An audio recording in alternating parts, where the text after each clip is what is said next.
Samuel 17.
I think we did. We stopped, excuse me, in, let's see, I marked it. About verse number 39 last week of chapter 17. So we'll pick up right there. Remember last week, right, with David and Goliath story, obviously. We got to the point last week in which David's was given, Saul put his armor essentially on to David to help him in his battle with Goliath. And of course, David was the only person that was standing up to do that. We saw David's track record last week of competing against a lion and a bear, right, and how he was able to, from the mouths of both of those wild animals, pretty ferocious animals, he was able to save the sheep that he was shepherding over. And so he was pretty much like he wasn't going to be stopped from going out and fighting or having a battle with Goliath. Like his brothers had tried to stop him. Saul obviously had given him some reasons not to go. But Jonathan or Saul or any of his brothers, nobody was able to convince him essentially of not going out and fighting against Goliath. So in verse 39, we see the armor and the sword that was given to him that he tried it on, right? He held it, put the stuff on, whatever the case may have been. But one, it was probably too big for him because Saul was a little larger than he was. Two, he hadn't ever used it before, so he hadn't proved himself with any of those things ever either. And that's what verse 39 tells us.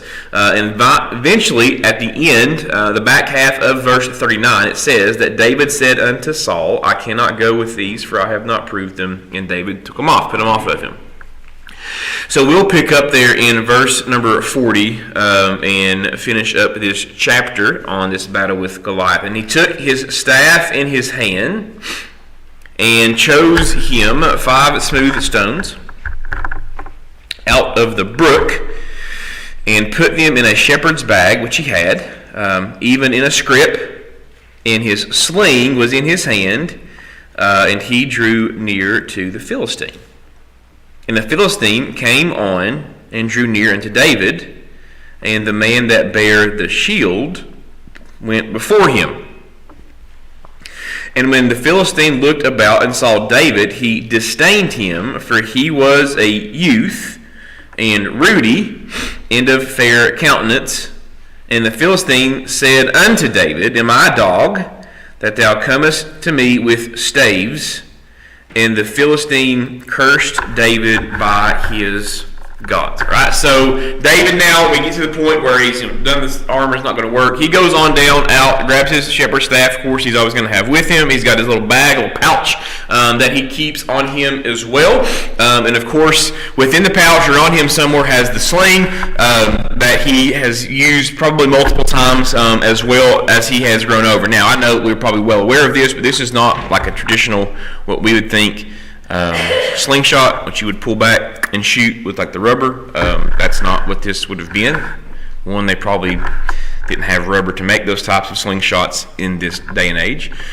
This would have been more like a string, right? And it had a pouch or a holding of made probably leather or some type of animal skin that he would have had, and the stone would have went obviously down in it, and he would have used it like he would have whipped it around in more like a kind of like a lasso, right, to get it going, and then let it go that way, and that's how he would have thrown the stone out of this sling. And I don't know if you ever used or seen one of these slings.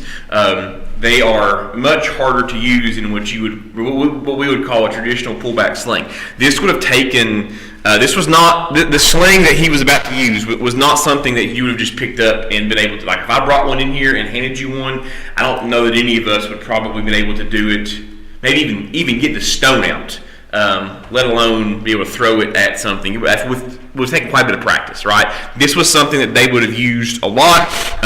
He had a lot of time to kill out there in the pasture, right? So I'm sure he was flipping those stones at trees and throwing them whatever, doing all kinds of stuff. Who knows? How many times he had done this and had used this sling, but he was good with it. Would have been very good with it. Probably used it, maybe even a good chance that he would have even killed some of the food while he was out there if he had said to spend like overnight or spend several nights away from the house and he didn't have anything to eat. He would have used this sling to probably pop a bird or a rabbit or something like that to let him eat supper that evening, right? So this would have been an extension of David's arm. Okay, let's not forget that. This was, pretty powerful tool in the hand of this young man. Okay, so that's where he went, and he went down to the brook as we saw, and he chose to carry the sling and 5 smooth stones. We'll come back to those stones later on. We know, of course, what those are for, but we'll come back to that eventually. Without any regard, right? He pretty keenly interested in the reputation of the living true God. David takes off out to the valley, and faces down or stands there and meets the approaching Goliath coming to him. And we see the kind of the response here of Goliath, right? So we have Goliath's shield bearer there out first, standing there probably in front of him. We've got Goliath standing there as well. You got little small David in the eyes of Goliath standing there as well. And we see the response that Goliath has to David. And it's interesting here that the way the verse number 43 reads, obviously he looks at David and kind of suggests this small little man can do nothing to hurt me.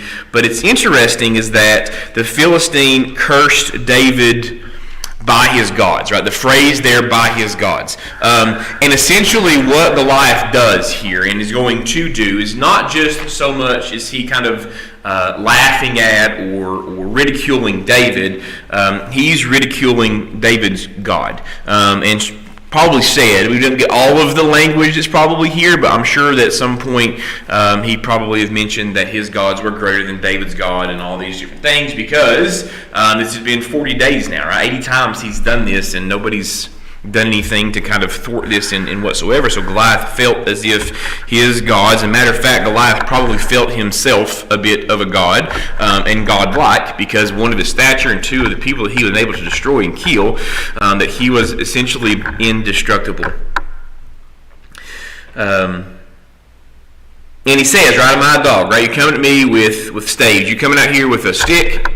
So the stave is, right? You're coming at me and fighting me with your shepherd stick. You think you can do anything with me?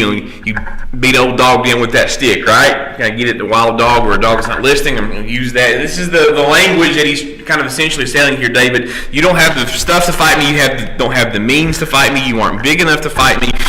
There's literally nothing you can do that is going to allow you to win this battle. Verse 44. And the Philistine said to David, "Come to me, and I will give thy flesh unto the fowls of the air and the beasts of the field." So you come over here, and I'm going to kill you, and we're going to watch the birds eat you.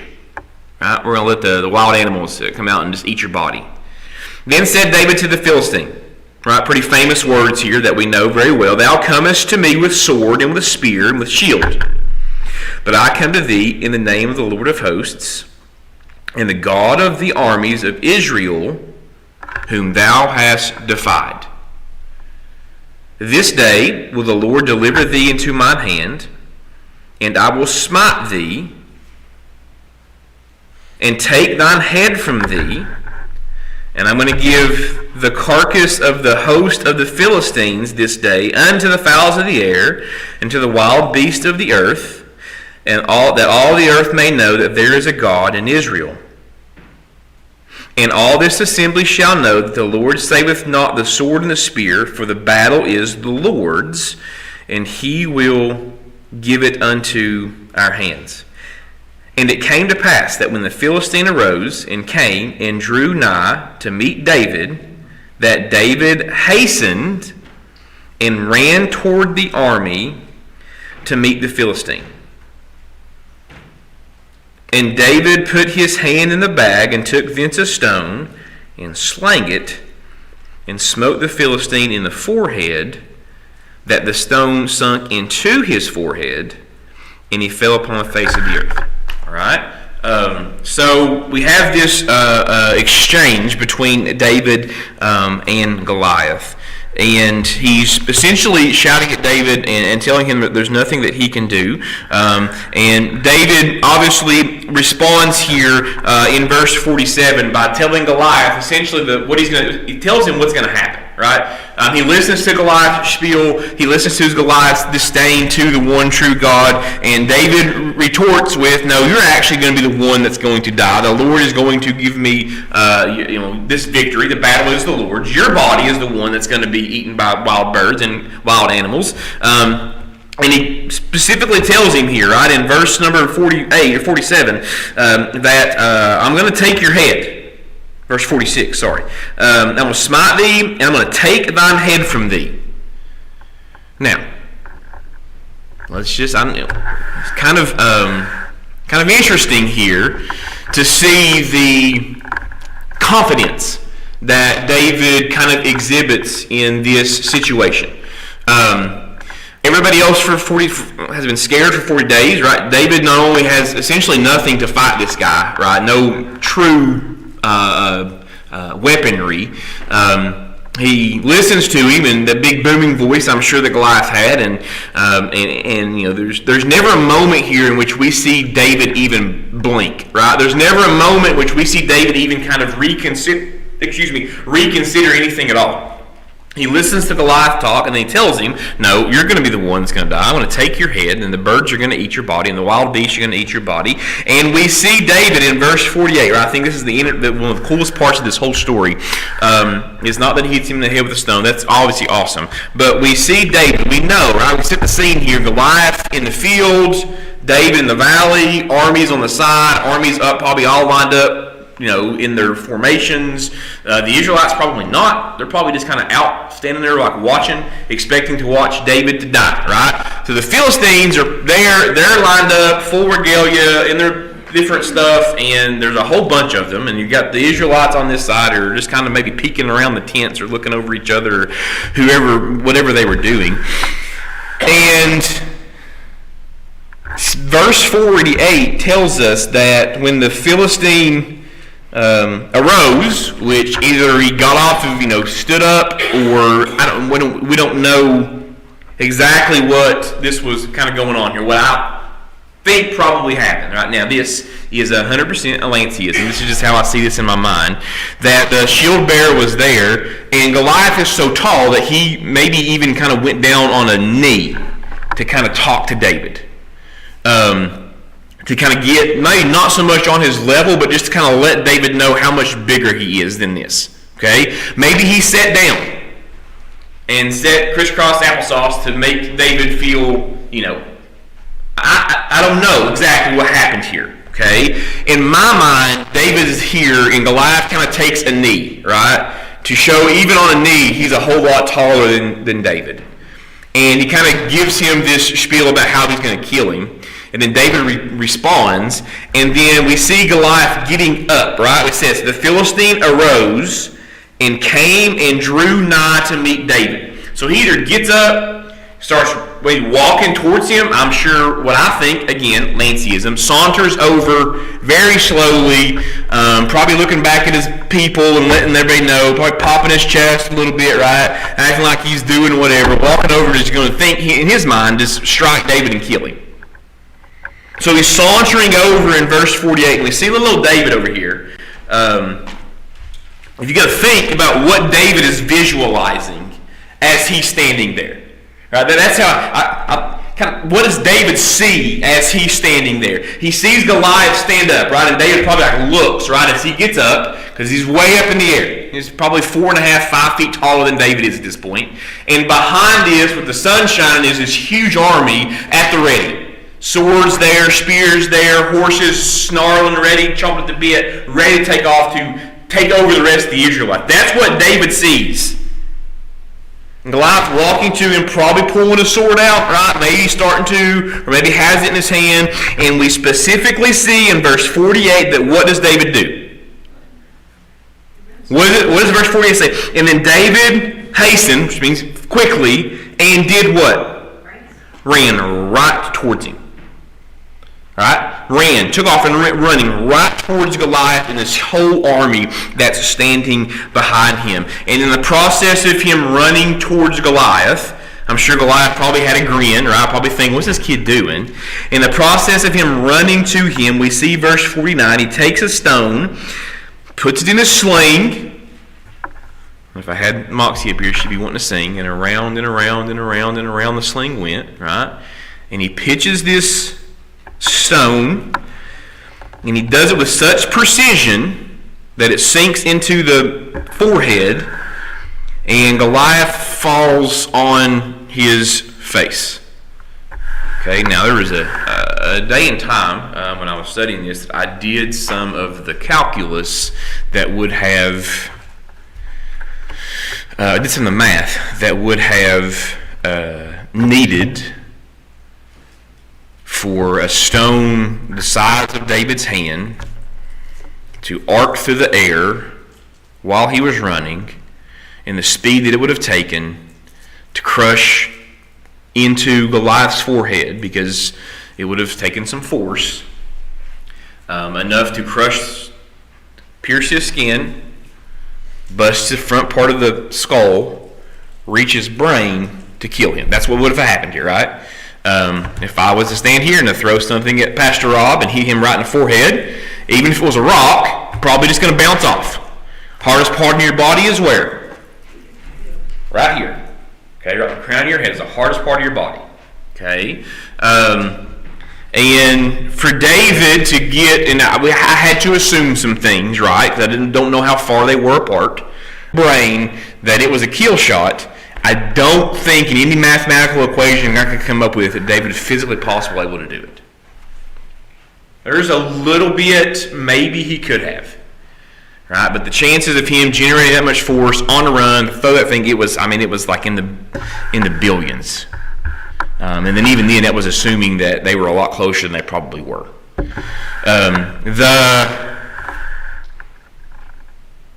It was a divine rock thrown from David's sling that hit him there that caused him to die that way. Okay, I don't think physically he would have been able to do it.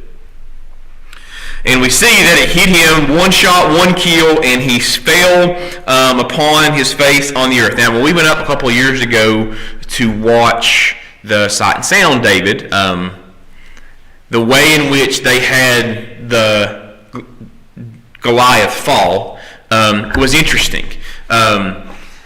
They kind of had him like stand there and like he dropped to his knees first and then slowly kind of fell over and crashed on his face. The David that they just did, the animated version, does the exact same thing. Why do we care? Does the exact same thing to where he's standing there and like he falls onto his knees and then slowly kind of falls over onto his face, which is a very dramatic way for that to happen. And more than likely, if Goliath probably wasn't if he'd been standing still, that probably is the way in which his body would have naturally fallen. But we know that by looking at scriptures here, and I'm not saying they're wrong, it's just a dramatic way to do it. But I think it's interesting if you kind of look and see how this is actually described. We know that Goliath is moving towards David, right?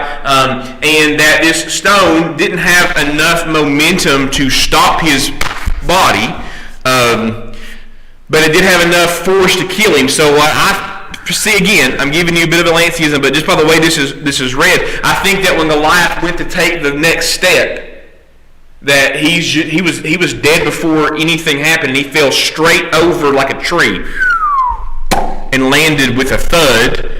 Dust probably came up around. He probably bounced a little bit because 9 feet's 9.5 is a long way to fall. If he's moving at all, you got to add that force in there as well. This was quite a moment that the Philistines and the Israelites both probably witnessed. Now, I like to think that his face fell like right at the feet of David. That's how I like to see it. Don't know that it happened that way, but I think it's a good way to do it. That he was walking and then he fell right in front of David's feet, face first, completely dead. Verse 50, so David prevailed over the Philistine with a sling, with a stone, and smote the Philistine, and slew him, but there was no sword in the hand of David. Therefore David ran, and stood upon the Philistine, and took his sword, and drew it out of the sheath thereof, and slew him, and cut off his head therewith. And when the Philistines saw their champion was dead, that they fled. And the men of Israel and Judah arose and shouted and pursued the Philistines until they come to the end of the valley and the gates of Ekron, and they wounded the Philistines, fell down by the way of Shaaraim, even unto Gath and unto Ekron. And the children of Israel returned from chasing the Philistines, and they spoiled their tents. And David took the head of the Philistine and brought it to Jerusalem, but he put his armor in his tent. And when Saul saw David go forth against the Philistine, he said unto Abner, the captain of the host, Abner, whose son is this youth? And Abner said, as the soul liveth, O king, I cannot tell. Some interesting things are happening here. We're going to get into it. And the king said, inquire thou whose son the stripling is. And as David returned from the slaughter of the Philistines, Abner took him and brought him before Saul with the head of the Philistine in his hand. And Saul said to him, whose son art thou, thou young man? And David answered, I am the son of thy servant Jesse the Bethlehemite. Okay, so Philistines panic. All right, we'll go back up here to verse 50. Philistines panic, and they had never seen this happen before. Goliath always wins, right? He's always winning. And they panic and start to run.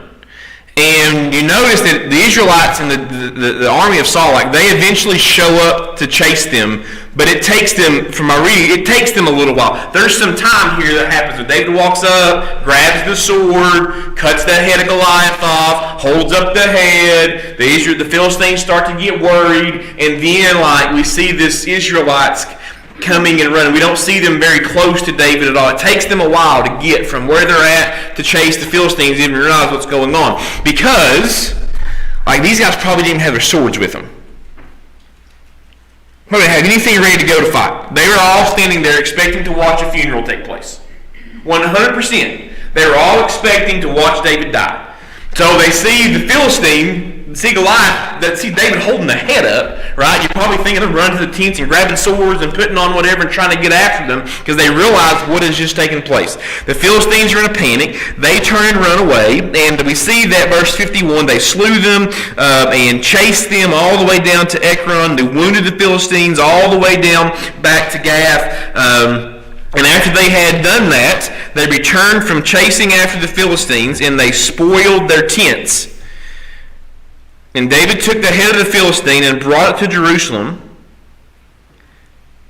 but he put his armor in his tent.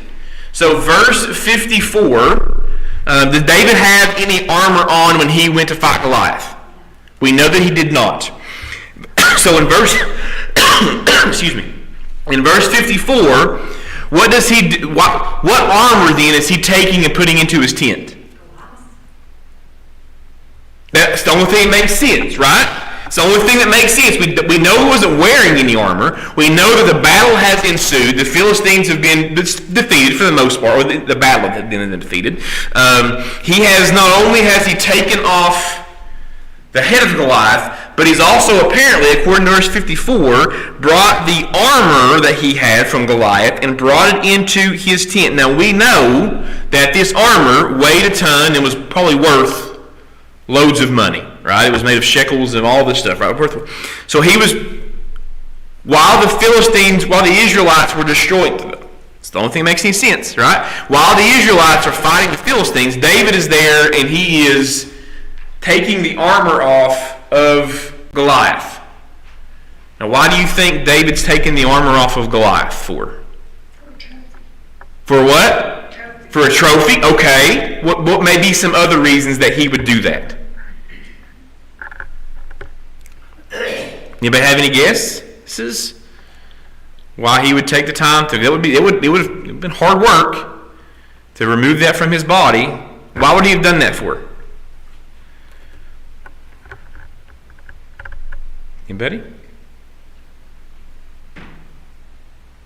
I have no idea either, so I'm asking you all.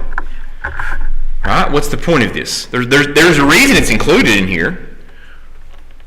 Miss Lynn says for taking it back for a trophy. That's reasonable enough, right? That doesn't seem like a David thing, does it? To leave him with nothing, maybe. I don't know. Pastor Rob, what do you think? Or to prove none of that mattered. Prove none of the matter? Sure. All that stuff that he had, it's just he throws it in his tent, right? I don't need this stuff. Maybe, I don't know. I couldn't get a good answer no matter where I looked. Commonplace to take the sword and armor and stuff of the person that you defeated in a one-on-one battle. Pretty common thing that kind of happened during this time. So that's potentially why maybe it's just ritual to do that. David wouldn't have really known that, though. He'd never been in one of these fights before. Maybe somebody told him to do it. I don't know. It's interesting that's there. That he obviously took it and stuck it in his tent. It would have kept his brothers or somebody from using it. Would have kept the brothers, yeah. They're big. Maybe there's not that many of them floating. Maybe there's more. Yeah, sure. Another interesting thing here. David shows up with the cheeses and the rations, right? Way back, before this. But now apparently he has a what? He has a tent in the army of Saul. He didn't have one beforehand, right? Maybe it was his brother's tent that he was there with him. Maybe using it. I don't know. Maybe once Saul decided that he was going to go fight, they gave him a tent. There's some kind of interesting things here that we don't really. Things have kind of happened here. We don't get a lot of context of. But essentially now, if David has his own tent and he's taken the armor of Goliath, David is now officially what? A soldier in Saul's army. That's what this means. He wasn't a shepherd guy, a heart guy. He is now officially a soldier in Saul's army. Verse 55, and Saul saw David go forth against the Philistine. He looks over at Abner, like the guy in charge, the captain, and wants to know whose kid this is. Who is this kid? Now, we know that chapter 16, have David and Saul met before? Yes, right? David came in and played music for Saul, right, and helped him with the evil spirit that he had and his angst and the turmoil that he was dealing with. You think it's interesting that Saul doesn't know has to ask again who David is? Because if we go over and look in chapter 16 somewhere, I don't remember where, I think I marked it.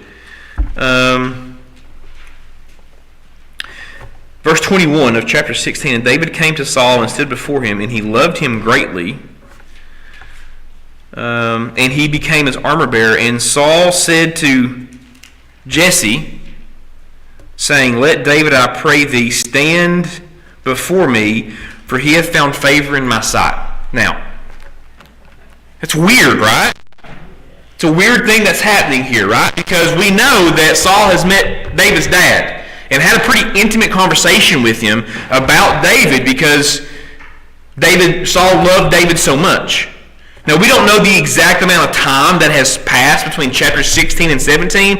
We don't know. We don't get any context of that. But you would think that the guy that was helping soothe your turmoiled spirit by playing the harp and bringing his dad in and meeting him, and that same kid shows up and says, hey, I'm going to fight Goliath, and then fights Goliath and kills him, that he would remember exactly who David was. But apparently Saul does not. Now, a couple things that come into be here. Saul may have been in such a headspace when the turmoil that he had that he did not recognize who David was. David potentially maybe has grown up so much that he doesn't recognize David. Maybe he looks differently. His body looks, maybe he got a haircut right, got a goatee, whatever the case. Maybe there's just a recognition he doesn't understand. But you would think that Saul, the king of Israel, would recognize that the guy that played the harp for you back whenever this may have been, and is the same man that just killed Goliath, he would know exactly who that was. But we don't see Saul doing that. So I don't think Saul is really on top of very much at all. So he asked Abner who this is, back over in chapter 17, and he asked him to come and see him, right? And I think this is, of all the things that have happened here in these 58 verses, I think this is my favorite. And David, verse 57, sorry. And as David returned from the slaughter of the Philistine, Abner took him. So David's back in his tent, got Saul's armor there, Goliath's armor there. Abner goes out and finds him. He says, hey, the king wants to see you, young man, whatever your name is. Although he just talked to Saul that morning. I don't know. It doesn't make any sense to me. Just the morning before, the very same day he talked to Saul about doing this. I don't know. He wants to see you, and so David comes walking in. My favorite verse of the whole chapter is verse 57, as Abner took him and brought him before Saul, and what is David carrying in his hands? The head of Goliath, right? He's bringing in the head of Goliath, and Saul said to him, whose son art thou, thou young man? And David answered, I am the son of thy servant Jesse the Bethlehemite. David come walking in with that head. Probably still had don't think it had its helmet on anymore. It was probably gone. It's probably in David's tent. Probably destroyed anyway, so he had a rock go through it. But we got a little bit gruesome, but we got to think about what this looks like. Okay? There's Goliath's head, like if this was my head or one of your all's head, normal sized head, right? Just a normal sized head that David would have been carrying. Goliath's head, on the other hand, would have been exponentially larger.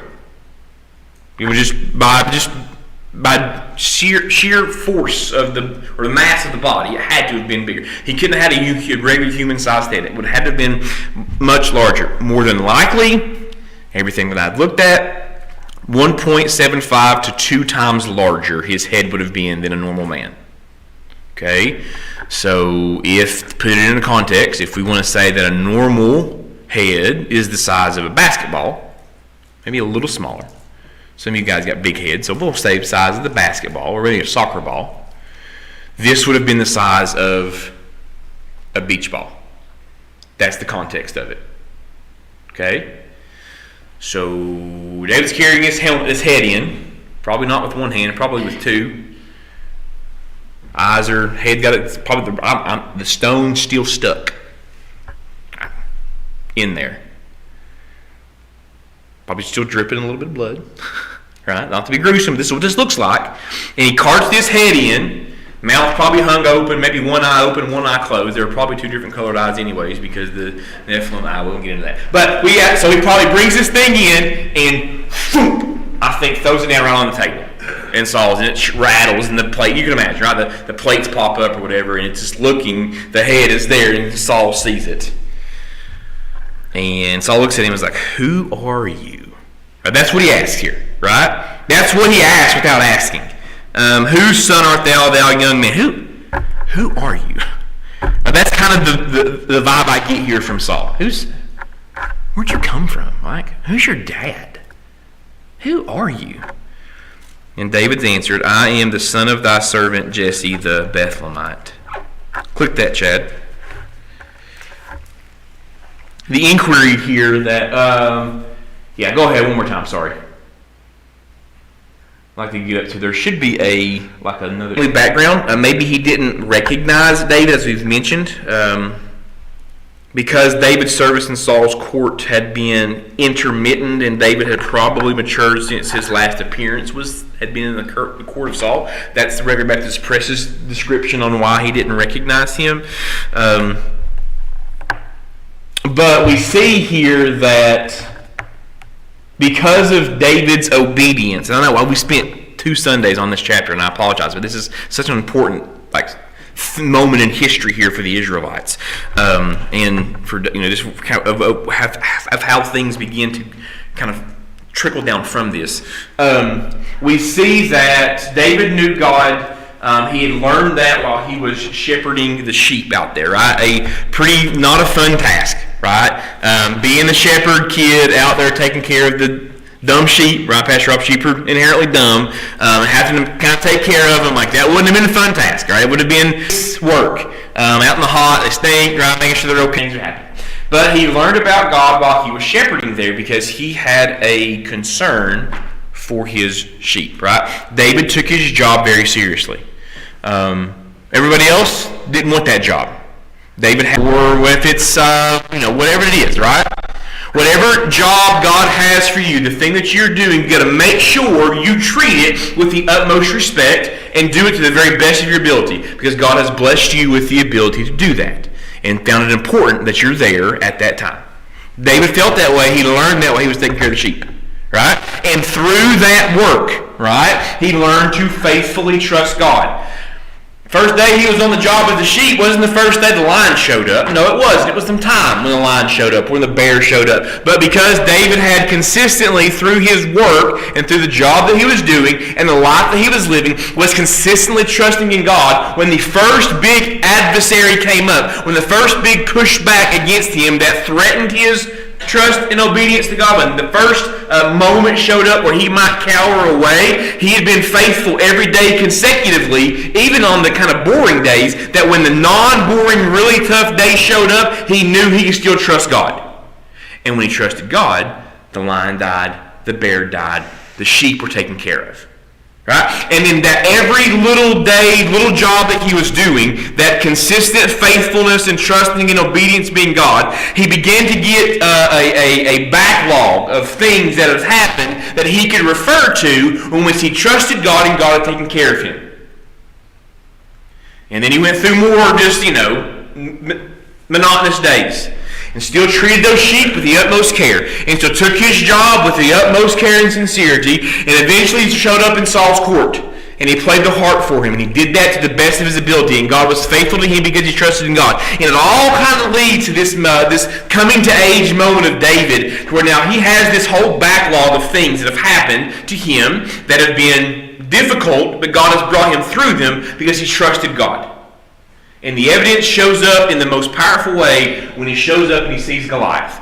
And he doesn't just have to stand there now in this job. This job is for him to trust in God and to kill Goliath. And to show not just the Philistines, but his own king, his brother, and all these other Israelites who have lost their way and have lost their faith in God. It's his job now to show them what it looks like to fully trust God. He knows that if he is faithful and does what God has tasked him to do, that God will be faithful to him. And he throws a stone through a giant's head, and the entire world changes. That's what faith and trusting in God in the day-to-day can lead to. Now, we're not always going to face Goliath. We're not going to wake up every day and have to throw a stone at a giant. We're not always going to have to try to fight a bear or fight a lion. But we are always going to have to maybe every day clean up the sheep poop or feed the animals or whatever XYZ may be. And it's important for us, when we get this lesson from David, it's important for us to make sure we are just as faithful and committed to the day-to-day as we are to the Goliath fight. Because both those things are equally as important. Because God has tasked us with both. See, that's a lesson we get from David. And that's why I love this story so much. Yeah, it's cool, right? I could talk to you about Goliaths and giants and Nephilims and all the stuff that happened for 1,000,000 hours and never get to grow tired of it. But to see a man of God, a young man of God, right? David's not really old right here. A young man of God be so just committed and faithful that God flips entire narrative of Scripture because of what he was able to do. And it all started with taking care of the sheep. So when I got to get up on that bus tomorrow morning and that little youngin behind me just wears me out sometimes, I got to remember, right, this is my sheep poop day because eventually Goliath Day is coming. Let's pray. Our Heavenly Father, we thank you so much for this lesson, for this time, for this story that we have here in chapter 17. And how awesome that it is. And it's been talked about and taught and preached and brought to life in 100 different ways. And they just continue to do it because it is such an awesome story. And of all the great and powerful things that you did throughout this chapter 17, the most important for us as Christians to see is how faithfulness and trust and obedience can alter lives. Our own lives and the people who are around us as well. So I pray, Lord, as we continue to move through this story of David and see how he's a man after your own heart, he messes up sometimes too, and the faithfulness that remains. That is reinforcement for us, right? A reinforcement for us, a shot in the arm, a jolt that we need to our own spiritual life when things get monotonous, to remain faithful to the work that you've called us to do. Lord, pray for Pastor Rob as he comes here the next little bit, Lord, to keep us attentive to the word you have for us this morning. So right now I pray. Amen.